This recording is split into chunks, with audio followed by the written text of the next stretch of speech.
Senator Kirsten Gillibrand of New York has an unusual descriptor among candidates running for president. She has never lost an election. First elected to the House in 2006, she was appointed to the Senate 3 years later and has since been reelected twice. A graduate of Dartmouth College and the UCLA School of Law, Gillibrand has served as a law clerk and later as a lawyer in the U.S. Department of Housing and Urban Development under the Clinton administration, and now she is seeking the nation's highest office. Today on the program, a conversation with Democratic presidential candidate Kirsten Gillibrand, and your questions are welcome. Give us a call, 1-800-892-6477, or send us an email.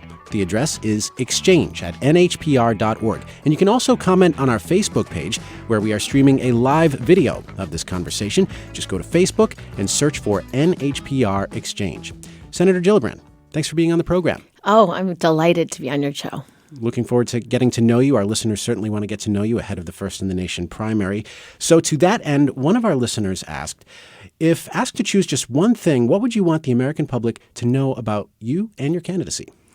That I will fight for every single one of them, no matter who they are, where they live, or who they love. And that I am someone who goes to all the places in a country, whether it's red places, blue places, or purple places, listens, absorbs, empathizes, and then takes on those fights as my own. I've never backed down from a fight. I take on the fights that other people won't, and I actually win. And that's been my story. I've taken on the Pentagon twice, first over Don't Ask, Don't Tell repeal, and then over sexual violence in the military. I've taken on Congress many times, first as a member of Congress, posting my earmarks and my schedule and my financial disclosures and taxes online, first person ever to do it, and then actually passing a bill to ban insider trading by members of Congress. And even as a member of Congress from New York, I took on the banks. When we had the financial collapse and both parties were throwing billions at the banks, I bothered to read the bill, and I realized it was designed to leave taxpayers holding the bag. So I don't back down, and I will fight anyone if it's right. I will go through fire to do what's right, and I think this country deserves a president who's brave, and that's who I am. You have turned the fight towards President Trump in many instances, and one of the signature themes of your campaign is that you're an advocate for women, and President Trump, as you say, is starting a war on women. What do you mean by that when you say President Trump is waging a war on women? He has spent his presidency dismissing women, demeaning women, and devaluing women in every sense. Not only as a candidate did he have more than a dozen sexual assault allegations against him, but he has used his platform, his bully pulpit, to demean women, particularly women of color, how he's used his Twitter feed, how he's constantly been name-calling.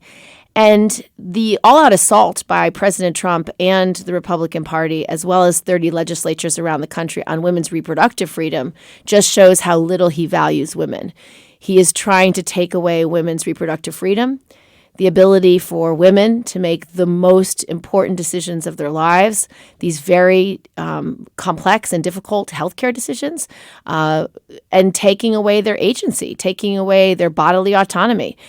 And he has made every effort to appoint judges and justices and embolden these legislatures around the country to upend women's reproductive rights by overturning Roe v. Wade. They fully intend to overturn Roe v. Wade, which is the constitutional protection, a right to privacy for women to make these fundamental human rights decisions, civil rights decisions about their own bodies. And if President Trump wants a war on women, and it is a war that he will have, it's one he's actually going to lose. So we're going to come back to a number of the issues that you just brought up, healthcare, abortion rights, appointment of judges, and so on. But I did want to get you to respond, first of all, to one of the big news stories of the day, and that's that President Trump said in an interview a few days ago that he'd be willing to receive opposition research from a foreign country about a political opponent. He made no bones about that in a conversation with George Stephanopoulos, after which you reiterated your call for impeachment proceedings. You said they had to start now. But what made you want to start impeachment proceedings in the first place? So from the beginning, I've believed that we need to have transparency and accountability, and we needed a process. I thought it was very important that we got access to the Mueller report in an unredacted form, which we have yet to get. I wanted to hear testimony from Mueller himself, from McGahn, and from Attorney General Barr. Because President Trump has obstructed that process, the process of letting Congress elucidate facts, ask for testimony, see an unredacted copy of the Mueller report, and the fact that Mueller came out and really emphasized that this was not just Russia tinkering at the margins, that this was an all-out attempt to undermine and subvert our election. And the fact that he emphasized that he's done his job and now it's Congress's job, that he did not have the authority to indict a sitting president. And in fact, if he could have exonerated the president, he would have. I think he's really just emphasized the fact that it's time for Congress to do its job. So I have since said that we need to start the proceedings, the actual hearings that align with an impeachment proceeding, because we need the facts. And if we can have greater authority to get those facts through an impeachment proceeding, we need to start it. And now that he's added this statement that he believes it's appropriate to allow a foreign country to somehow undermine our elections it's shocking. And it's something that is unprecedented and just shows how far afield this president is from basic ethics. Mm-hmm. Not all Democrats are on board with starting impeachment proceedings yet. What do you make of the debate within your party about whether or not to start impeachment proceedings? Well, my perspective is we are entitled to the facts. We are entitled to transparency and accountability, and no one is above the law, including President Trump.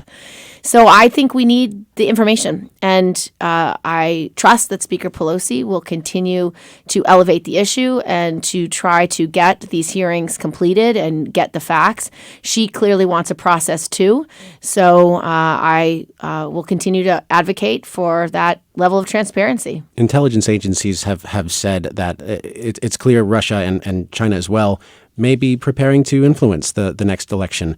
What would you do as a senator, because you're currently a senator, what could you do as a senator to sort of protect the integrity of the election process? So I've been working on this since President Trump got elected. I sit on the Armed Services Committee. I've been on that committee for 10 years. And as a member of that committee, I am trying to make sure that the Department of Defense has all the authorities they need to treat these intrusions as the actual attack on our democracy, an attack on our country that it is. And so we've been giving them not only authority, but resources to shore up our electoral system, to make sure that our cyber experts, our cyber warriors in the DoD are fully engaged in protecting our infrastructure as critical infrastructure, as they should be. And so we've also tried to pass legislation that would fund each state so that they would have resources to have a paper receipt for every vote cast. So if there is election interfering again, we can do a viable recount of every vote in America. President Trump has blocked that legislation, that bipartisan legislation. And so I think that we keep shining a light on the issue to try to move that legislation forward. In the interim, a lot of our philanthropies and not-for-profits around the country are trying to make up for the deficit in government leadership on this. And it's one of the things I just disagree so severely with President Trump. He's afraid to protect our country. He is a failure in leadership when it comes to standing up to Putin and Russia and standing up to other world leaders when they're trying to undermine our democracy and our country. This is The Exchange on NHPR. I'm Peter Biello, and today we're speaking with New York Senator and Democratic presidential candidate Kirsten Gillibrand. Call now with your questions. We're going to be talking about health care shortly. 1-800-892-6477. You can also send an email, exchange@nhpr.org. I wanted to return to the subject of abortion for a moment. You've taken a strong pro-choice position, and you've said you'd only appoint judges that support Roe v. Wade. Is this kind of contingent support of a position an inappropriate litmus test for judges? No. I think the issue of women's reproductive freedom is a basic civil right. It's a basic human right. And I don't think it's something that should be ideologic or political because it is settled precedent. It's been settled precedent for over 40 years and been law of the land to guarantee women this basic constitutional right. So I believe that, from my perspective, I will only appoint judges and justices that believe in Roe v. Wade as settled precedent. But I also believe that President Trump and Senator McConnell have already changed the rules. President Trump has so politicized this issue, providing as a candidate a list of 20 judges he'd consider appointing, all of whom are anti-choice, people who are committed to overturning Roe. And I think that is contrary to established precedent of how we choose justices. He's already said his goal is to overturn Roe, and he's really broken the mold of appointing judges and justices that follow the law and will uphold settled precedent. Both Kavanaugh and Gorsuch said they would uphold settled precedent, and I think both of them were misleading to Congress. One of our Facebook listeners on Facebook asked about your comparison between abortion and racism. You've seemed to suggest recently that appointing a judge who opposes abortion rights is akin to supporting judicial nominees who hold racist views, suggesting there's no moral other side to the abortion debate. Is that what you believe? So the point I was making is that we believe in settled precedent in this country, and we have settled precedent to make sure we value everyone, and we don't discriminate based on race, gender, and religious backgrounends.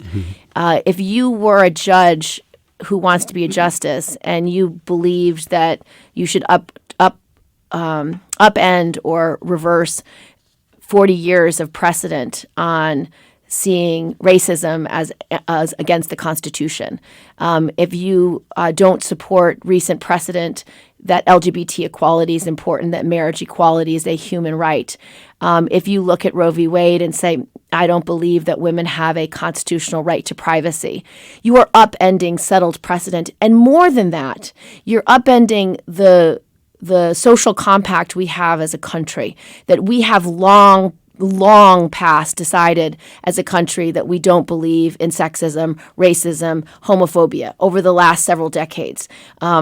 And I just believe that this is settled precedent. It is law of the land. And if you as a presidential candidate believe that you should upend law of the land that's been there for 40 years, it is so disruptive to the American culture and our views of the world that it's going backwards in a way that I just don't think is legitimate. So it's an issue of what kind of judges and justices do you appoint. And to me, as someone at the forefront of women's rights and the question of do we value women, imagine a judge who said, I really don't believe in equal pay for equal work. I really believe that that we shouldn't have gender equity or gender equality. I don't believe that LGBTQ Americans have a right to be treated equally. I don't believe that Muslims have a right to be treated equally. Those are so contrary to how we think about the world that I just am not going to appoint a judge or justice who doesn't believe women deserve equality. Fair enough, but there's a question of equality, there's a question of morality, and then there's a question of law. I mean, the reason we have some things like civil disobedience because the law doesn't always line up with morality. So the question I think the listener was going for was that, is it fair to say someone who does not believe in abortion under any circumstances is as equally morally reprehensible as someone who holds racist views? My statement had nothing to do with your personal views. Nothing to do with your personal law? views. Is that what you're saying? It has to do with settled precedent, and the question and my answer was specific to what kind of judges I would appoint. I don't think it's legitimate to appoint a judge who doesn't believe in women's equality. I don't, because it's settled precedent. You can have whatever religious view, which is the whole point of our constitutional democracy. We believe in the separation of church and state. We believe in freedom of religion. We believe in freedom of speech. And so you have those freedoms to have your perspective on how you see the world, whether it's women's rights or gay rights or issues of race and all of that. You are entitled to your views and your beliefs. But when we talk about settled precedent and we talk about law of the land, if your goal is to upend 40 years of precedent, that women have relied on a right to privacy for 40 years, and you all of a sudden say, I don't really believe in that, you are changing the social contract that we have with women in America. You're changing it. You're saying women of America, you don't deserve bodily autonomy. We can force you to take that pregnancy to term, even if it was conceived from rape or incest, even if you will die in childbirth. We have the highest maternal mortality rate in the industrialized world. I mean, it's shocking. So you're telling America's women, you don't have human rights. You don't have civil rights. You don't have bodily autonomy, and you don't have agency over the most important decision you will make. 1 out of 4 women in America access abortion services. Most of the women who do are already mothers. So you're making a decision about, can I survive this pregnancy? Is this a pregnancy that is possible for me to take to term? These are personal decisions, they're healthcare decisions, they're economic decisions, they're moral decisions. And a woman has a right to make all those decisions. And if you are telling me today that women in America don't have that right, I think you're so backward looking that those judges and justices are not the type of people we should be appointing, because it's too backward looking. For the sake of timing, we have so much to talk about. I think we understand your point there. I want to turn to healthcare, because that's such a weighty topic that listeners really care about. And just a note for listeners, as we covered the First in the Nation primary, we want to hear from all of you listening or watching on Facebook Live. How should we cover the presidential primary? What kind of coverage would you like to see from us? You can find the survey at nhpr.org and clicking on NH Primary 2020. You can also find that link pinned to the top of our Facebook page, NHPR Exchange. So, Senator Gillibrand, you've supported Medicare for All in your first campaign in 2006. You're still supporting that. I wanted to ask you about something that came up recently in the news. The American Medical Association, the nation's largest group of representing doctors, just said no to single payer and yes to improving and strengthening Obamacare. So tell us why is Medicare for All and single payer the sort of the right way, and why are these doctors wrong? Well, first of all, I don't believe that you can get to health care as a right and not a privilege on top of a for-profit insurance industry. I don't think you'll get there. I just don't see it, because the for-profit insurance industry has a goal of quarterly profits. They have a goal of shareholder value, and they happen to pay their CEOs millions of dollars. So all that, I say, is fat in the system that's just not going to care. And I don't believe the for-profit insurance industry actually adds value to our healthcare system at all. In fact, experience of voters across this country is it's your insurer who says you can't spend that second day in the hospital. It's your insurer who says you can't have that medicine that you need. It's your insurer who says you can't have that procedure. Not your doctor. Not what's best for your health. It's what's best for their profits. Routinely, insurance companies are putting profits over people, and that to me is the definition of greed. So I want to displace that market through competition of a not-for-profit public option. I believe you let any American buy into Medicare at a price that they can afford, you will see a mass divergence away from private for-profit insurance companies into this public option. I believe if you create a transition period of 4 or 5 years, most Americans will move in because it's cheaper. If you can buy in at some percentage of income, let's say 4 or 5%, it's affordable. It's more affordable. And if your employer matches it, it's sustainable. If you stop looking at healthcare as a commodity that you have to afford to be able to pay for and a right, then the only way to do it is a not-for-profit public option. And I believe that Americans will choose it. And if they do, you can make it an earned benefit, just like Social Security. It will be sustainable, it will be permanent, and it will be universal. And people who have Medicare love it. They think it covers the things they need, it's accessible, and it's affordable. So just like Social Security, there's a line in your paycheck for that. Will there also be a line in your paycheck for this? That is my vision. And I would love to have a line in your paycheck where you just buy in your whole life, no matter if you're working full-time or part-time, big companies, small companies, that your employer will always match. And that's your earned benefit. Just like Social Security, it should be a social safety net. It should be social insurance. Because if it's a right and not a privilege, that's how you build it. So would healthcare be contingent upon having a job like it is now, just in a different way? Well, no, because we have Medicaid. And so if you are unemployed or you are unable to work, you will still get access through Medicaid. But it's one of the other parts of my vision for the country is really investing in job training so that anybody who's unemployed or underemployed has access to pipeline training right into jobs in their community in the fields they want. And we have great examples of that in New Hampshire. Under that system, what would happen to the Veterans Health Administration? Would there still be? The VA would still exist, and you'd continue to grow. Eventually, you'll have a very vibrant social insurance network of providers, and they'll all be linked, so you'll have economies of scale. You'll be able to bend the cost curve.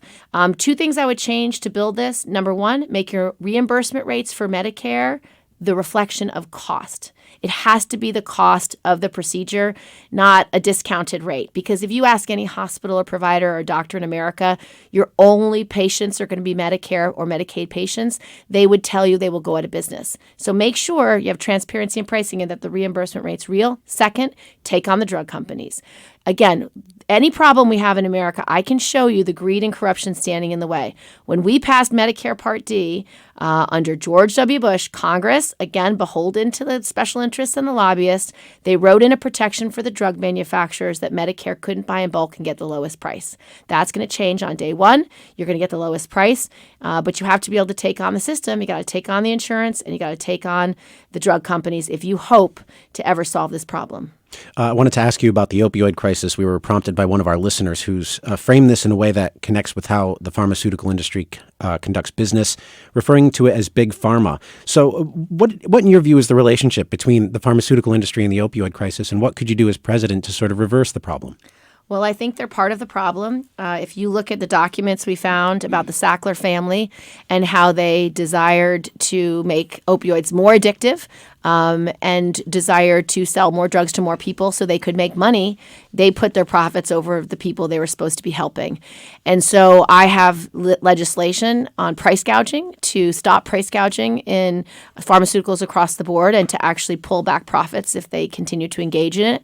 But two, I believe in criminal investigations into the opioid crisis and into whether these drug producers, as well as certain pharmaceutical companies, as well as certain pharmacies participated and certain doctors participated in sending too many drugs out into communities with no regard for who would get addicted and what would happen to them.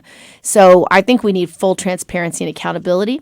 And then in New Hampshire and in other states, we need more resources to do more prevention and to have more treatment centers and more treatment beds available in every community for those who are addicted. Question from a listener. New Hampshire is the second oldest state in the country per capita, and we have a growing issue regarding people with Alzheimer's and other forms of dementia.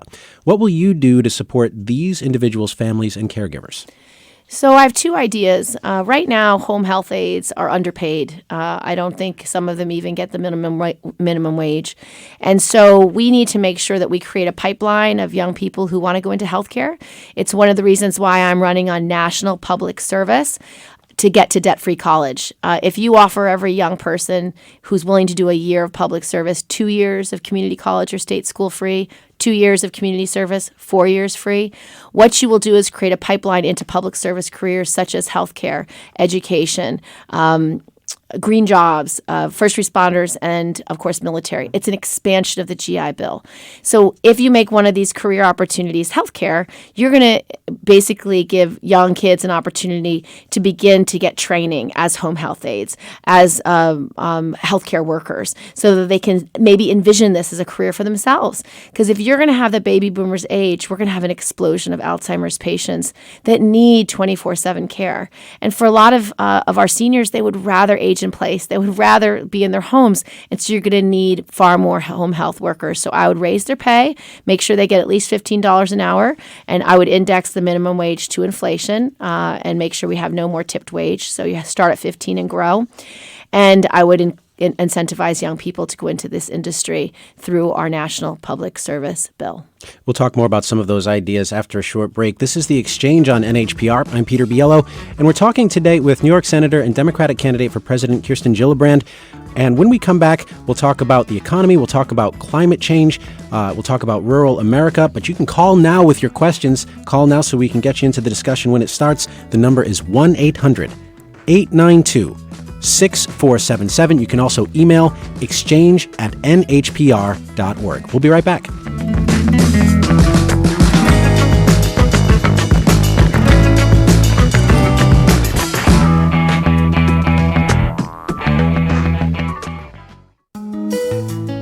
NHPR is committed to keeping you informed ahead of the 2020 presidential primary. As such, we're bringing you the Exchange's conversation with Kirsten Gillibrand, uninterrupted by our fund drive. For more information about becoming an NHPR sustaining member, visit nhpr.org. Support for NHPR comes from you, our listeners, and from Edvest in You, a local New Hampshire nonprofit specializing in college student loans and student refinancing options. Information online at nhstudentloans.org. From the Elm Street Group at Morgan Stanley, helping clients make an impact through sustainable investment solutions. The Elm Street Group at morganstanley.com. And from the Hopkins Center for the Arts, presenting Shift, 10 days of cutting-edge live arts and film, music, dance, lectures, and more, June 21st through the 30th. hop.dartmouth.edu. This is NHPR. This is The Exchange on NHPR. I'm Peter Biello. Today, a conversation with presidential candidate Kirsten Gillibrand. Your questions are welcome as we discuss climate change, the economy, trade, gun policy, rural America, and later in the program, foreign policy. The number to call, 1-800-892-6477. You can also send an email, exchange@nhpr.org. So listeners have told us, Senator Gillibrand, that climate change is very important to them. One listener asks, what will you do in your first 100 days as president to prepare the nation for climate change? I believe global climate change is the greatest threat to humanity that exists today. And if you have a threat that is that big, you need a solution that is equally as big and visionary. So I have a couple of ideas about how to address global climate change. First, I would pass a Green New Deal, and I believe we should get to net zero carbon emissions in the next 10 years. And that's hard. It's not an easy goal, and that goal frightens some people. But the ideas behind the Green New Deal are all bipartisan. Investing in our infrastructure, high-speed rail, rural broadband, a new electric grid, more mass transit, roads, bridges, sewers. Second part is clean air and clean water. There's nothing more bipartisan than that. Here in New Hampshire, you've got bipartisan efforts to get rid of PFOA and PFAS in our military bases, as well as legacy manufacturing pollution. So guarantee it and invest in it, which is bipartisan. And third, making sure that we invest in green jobs. I talked about my national public service idea, asking young people to go into STEM fields so they can be part of the innovators and inventors in all of the new energy sources, whether it's wind, solar, geothermal, hydropower, or biofuels. So really incentivize the world to get invested in new technologies and new breakthrough ideas. Second, beyond those three things, I would also put a price on carbon. I think it's really important to begin to reward innovators, those who are focused on energy efficiency and new technologies, and make sure you tax at a higher rate polluters, because they are not part of the solution, they are part of the problem.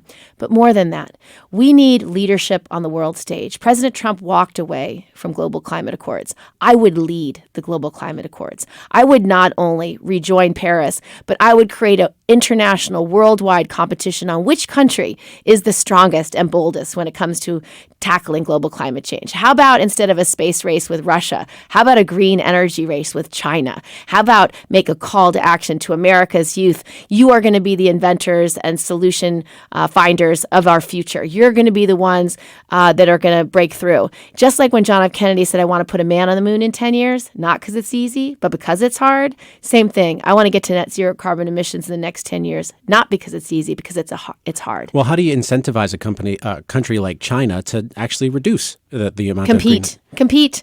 There's so much interest in the world in competition. It's our human nature. And so I would really egg on the world community to see if you can outperform the U.S. I bet you can't.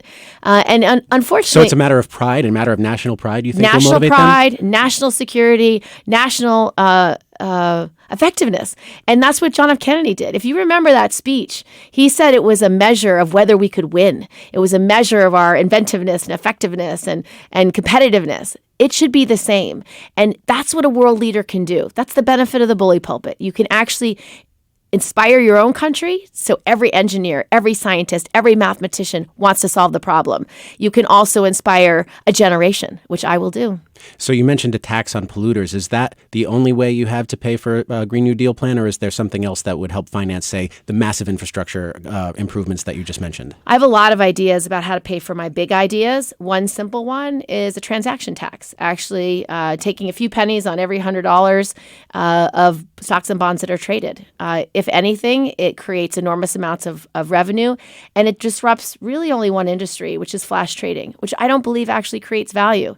And I think what it's done is distorted our stock market, distorted value, because it's based on how close your server is to the actual exchange. It's milliseconds that creates your wealth. And so I believe that we should have a transaction tax. It creates $77 billion a year and $770 billion over 10, which is a lot of resources you can invest in national public service, job training, and particularly all these ideas under the Green New Deal.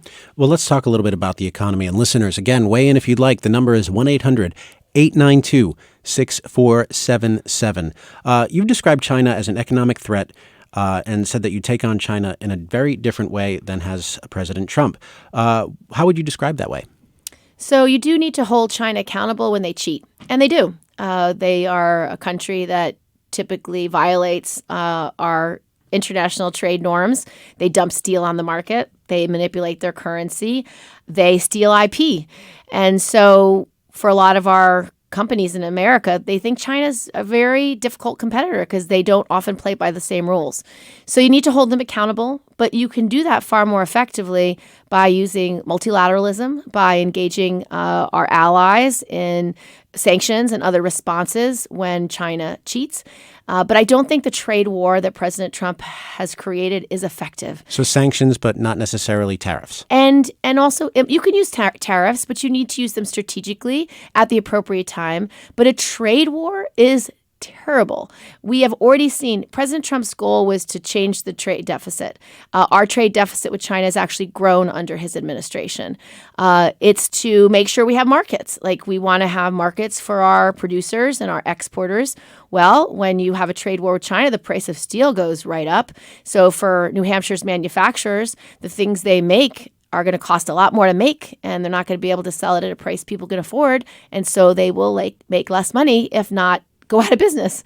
And that's the reality we're in. It's true also for our farmers and our producers. President Trump has made much of trying to bring companies that have moved out of the United States back home. Is that something you're interested in trying to do? And if so, how would you do it? Absolutely. I have a very broad-based legislation on how we're going to start rewarding work in this country again with real carrots and sticks.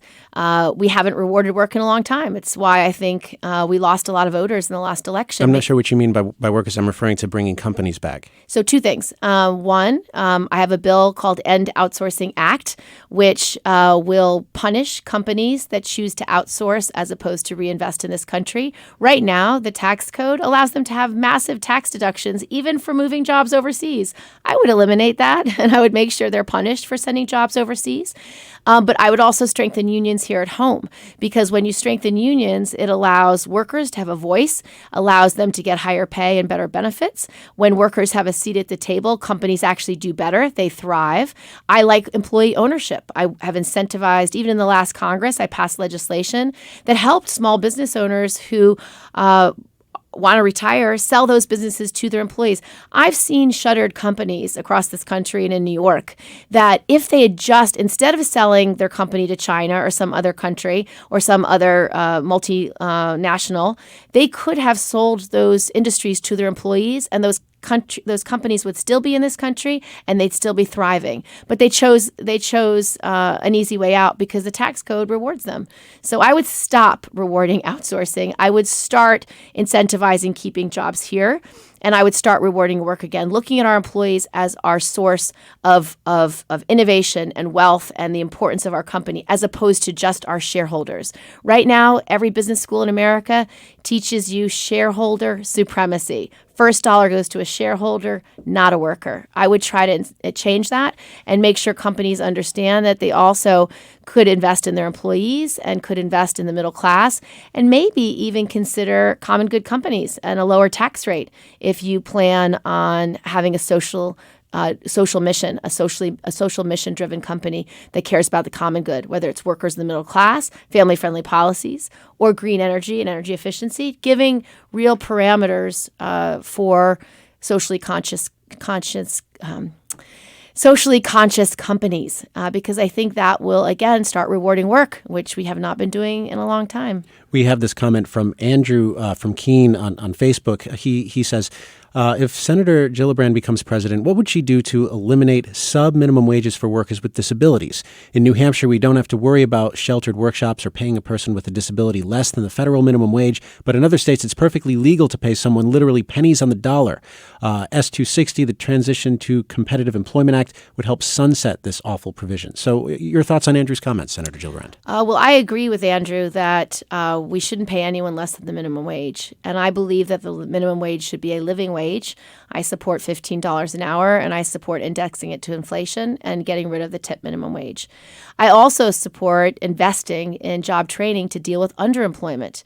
We have so much underemployment in New Hampshire and other states around this country, and people who want to be working more hours or for a higher wage and actually have more skills that just need to be developed. So I would have the federal government invest in our community colleges, our state schools, our apprenticeship programs, and our not-for-profits that will provide pipeline training right into jobs in the community, in the field. And that's something that our disabled community could access and really thrive from, because we just want everyone working at their fullest potential. And a lot of times that just meets opportunity, and it needs more directed job training. I want to ask you about your position on guns. You've changed your position on guns in the NRA when you represented a conservative district in New York, relatively conservative in the House. You received a favorable rating from the NRA. That changed when you became a senator, and now you support gun control measures. This has been covered extensively, but I did want to ask you specifically, was there something that changed your mind? Was there an encounter with a person, or you learned a fact, something that made you rethink your position and come to a new conclusion on guns? Yes. 10 years ago, when I became Senator of New York, I very quickly started to visit all parts of my state and listen to communities and families that were suffering from gun violence, from gang violence. And I met a family, parents who lost their daughter, Nyasha Pryor-Yard, and I met her whole high school class. And when you meet someone who has lost a loved one to gun violence and you listen to their story, it is so convicting. Immediately you know you need to lead on that issue. Immediately you need to know to make sure that person didn't die in vain. And so not only did I agree to lead, and I started working on legislation to end gun trafficking. One of the biggest problems in New York is that guns used in gun crime are typically trafficked from out of state, from other jurisdictions that don't have good gun control laws, right into the hands of criminals. And so not only do I support a federal anti-trafficking law, but I support universal background checks, as well as banning large magazines and military-style assault weapons, because we need to stop the horrible gun crime in this country and gun violence. I would also make significant investments in mental health and trying to have intervention programs for young people in grade school, high school, college, who are right now falling through the cracks and tend to be often our shooters that end in massive gun death. The shooting in Virginia Beach just a few weeks ago took place with a pistol, not with an automatic assault rifle that we've seen in schools, for example. Is there a law that could be passed on the federal level that would have prevented a shooting like the one we saw in Virginia Beach? I do believe that if we had common sense gun reform across this country, there would be much less gun violence. And I think what about that one specifically? I mean, it doesn't matter. It doesn't matter if there's a law that could have stopped that particular shooter. Well, I mean, it might matter to the people who died. No, you're missing my point. Every gun death is one too many. And so we should do these three things that I've mentioned specifically, because I don't know enough about the shooter. I don't know why he decided to go on a rampage. I don't know if he had grave mental illness. I don't know enough details about him and why he decided to do this. I just know there's so much gun death in this country that we got to start with the three obvious things, which is banning the large magazines and the military-style weapons, which is stopping gun trafficking, and having universal background checks. checks. If we do those three things, we can protect a lot of lives. But this is just a shtick of the NRA. That question in of itself is complicit to the issues that we are facing. If you try to pick apart any one shooter and say, well, your solution wouldn't have stopped that, I don't know that it wouldn't have stopped that. If we didn't have the 15 mass shootings we've had in the last decade, maybe he wouldn't be inspired to become a mass shooter. We don't know. But what we do know is these are common sense reforms that if you don't have the guts to stand up to the NRA, if you don't have the guts to support publicly funded elections, I am the only presidential candidate that has actually put forward a way to get money out of politics, to stop the stranglehold of the NRA over these pathetic members of Congress who don't stand up to do the right thing. I'm the only person who has put forward something that actually begins to solve the problem and change who has the power. I want the power of our democracy to be in the hands of the people. I want voters to have as much rights as much voice as any Koch brother. And until you're willing to get money out of politics, you will never end gun crime in this country because you'll never have the ability to upend the power and the chokehold of the NRA, which is entirely motivated by the greed and corruption of the gun manufacturers who care more about gun sales than people. Again, profits over people. I can't reiterate this enough. You got to get the money out of politics. You got to have publicly funded elections. You got to take on the special interests and the corruption in Washington. And frankly, I believe I'm the only candidate who has the courage to do that because that's what I've been doing for my entire 12 years in public service. I want to ask you a question from one of our listeners. They wrote in, I am from the state of New York and moved to the great state of New Hampshire to enjoy the freedoms of the live free or die state. This person writes, why focus on gun control as common sense when you know full well that only law-abiding citizens will comply with any new restriction you impose? The very definition of a criminal is someone who does not obey the law. That is common sense. That's a comment from our listener. Your response. Right. So let me tell you why my 3 reforms go after the criminal. Every single one of them does. So universal background checks. If you mandate that in all 50 states, you're going to catch people who shouldn't be able to buy weapons, people who have criminal convictions for violent crimes, people with grave mental illness who have violent backgrounds, people who have restraining orders against them because they've abused their spouses. And 3, making sure you ban the military-style weapons and the large magazines because it's so easy to buy those weapons.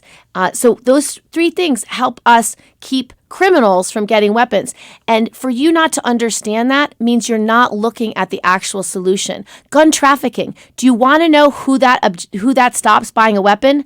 Criminals. Because right now, the states that have problems with gun trafficking, like New York and Chicago, those guns are literally taken from 1% of bad gun dealers, trafficked up in our state, the iron pipeline of I-95, and sold directly to gang members out of the back of a truck. You want that reform so gang members can't keep buying weapons without any possibility of a background check. So all of these ideas go after the criminal who shouldn't have the weapons, or the person who's gravely mentally ill, or the person on the terror watch list. And you've been misled by the NRA's talking points and beholden members of Congress who don't look at the facts and don't actually analyze the solutions and what's being offered. So you're being misled. Listeners, this is The Exchange on NHPR. I'm Peter Biello. We're going to take a quick break. When we come back, we'll talk more about policy ideas at stake in this 2020 campaign. Give us a call if you've got questions. 1-800-892-6477. We've got Senator Kirsten Gillibrand on the program. You can also send an email, exchange@nhpr.org. We look forward to hearing from you, and we will be right back.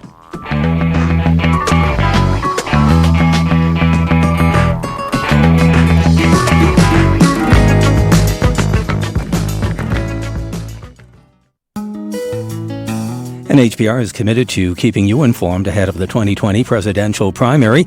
As such, we're bringing you the Exchange's conversation with Kirsten Gillibrand, uninterrupted by our fund drive. For more information about becoming an NHPR sustaining member, visit nhpr.org. Support for NHPR comes from you, our listeners, and from Capital Roofing, offering installation and repair of residential roofs throughout New Hampshire. More at capitalroofingNE.com. From Plymouth State University, helping prepare graduate students to become leaders in an ever-changing world. More at plymouth.edu/grad. And from the Doorway NH, helping with drug or alcohol problems. Anyone, anytime can find a doorway near them for help at thedoorway.nh.gov or by calling 211. Mostly cloudy for today. Chance of some showers, maybe a possible thunderstorm. Breezy. High temperatures today, upper 60s to lower 70s. This is NHPR. This is The Exchange on NHPR. I'm Peter Biello. Today, a conversation with presidential candidate and New York Senator Kirsten Gillibrand. Your questions are welcome as we talk about immigration and foreign policy and whatever else is on your mind. The number, 1-800-892-6477. You can also email exchange@nhpr.org. Senator Gillibrand, I want to talk about something. It's been covered extensively, so I don't want to spend too much time on it, but I do want to ask you about it.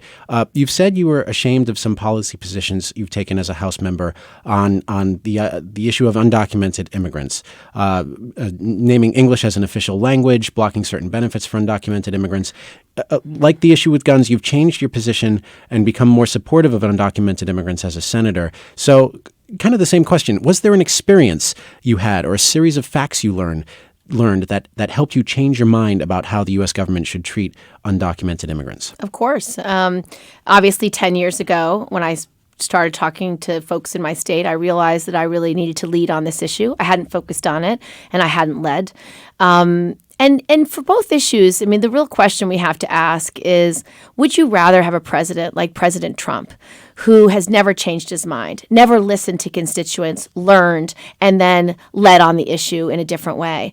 He's never had even an ounce of humility or regret about anything. And as a consequence, he's set in stone, and he makes bad decisions because of it. And forgive me for interrupting.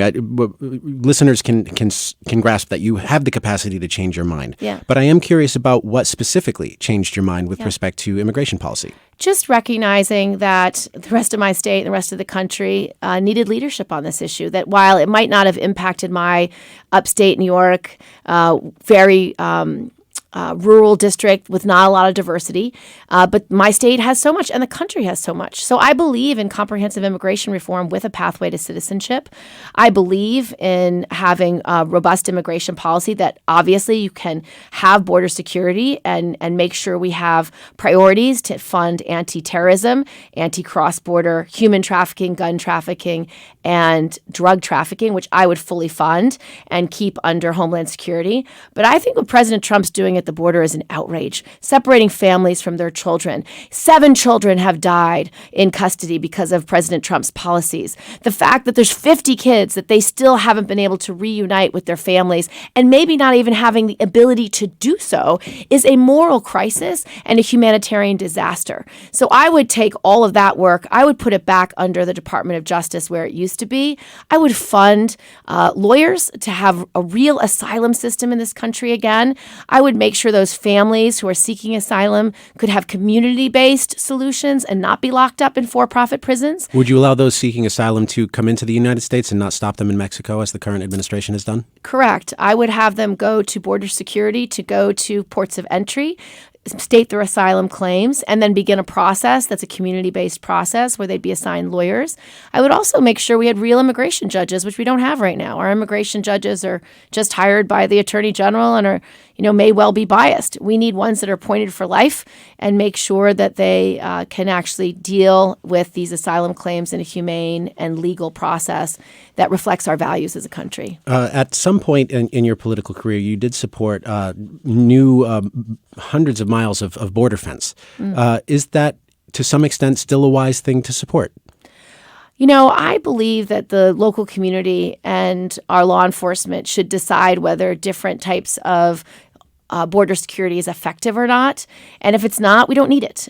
So I don't think being for a wall is wise. I think a wall is seen as medieval and is seen as something that creates this impression of hatred and racism. So border security is very different than a wall, and I don't support President Trump's wall. I do support border security. I want to fund the anti-human trafficking, anti-gun trafficking, anti-drug trafficking, and anti-cross-border terrorism. That you can fully fund. You can fully fund the law enforcement, and I will always support that. But in terms of how we deal with immigration, it should be much more comprehensively, and it should be a much more humane process.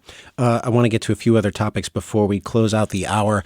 We had this question from Knut from Carol, who says, this is kind of a long comment, but I'll read it for you.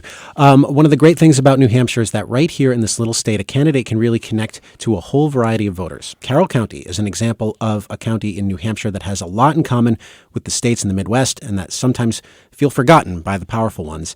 In 2016, Hillary Clinton did not pay attention to or seem to have forgotten about at least 3 key states that would have won the election for the Democrats: Wisconsin, Michigan, and Pennsylvania.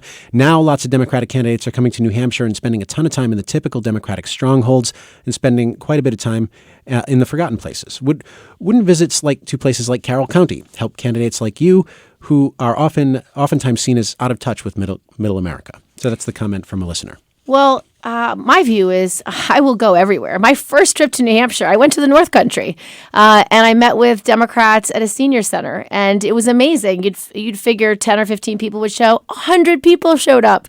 So I love the fact that New Hampshire takes its first in the nation primary so seriously, and people do show up no matter what county you're in, no matter how rural it is, and no matter how few people live there. I will go to all the places in this country, the red places, the purple places, and the blue places.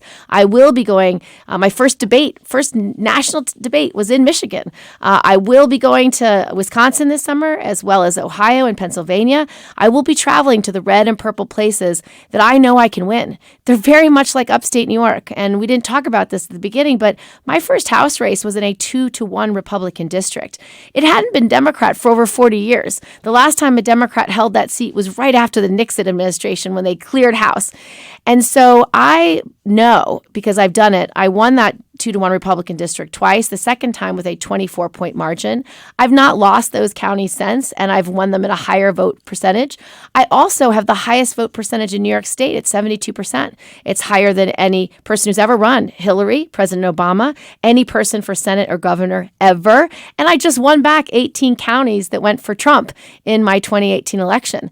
So I don't just win electorally in red, purple, and blue places. I also get a lot done. I pass legislation. I pass big bills like the 9/11 health bill and Don't Ask, Don't Tell repeal, and small bills. I just passed 18 bills in the last Congress, all of which President Trump signed. I don't think he even knows he signed my bills, but he did.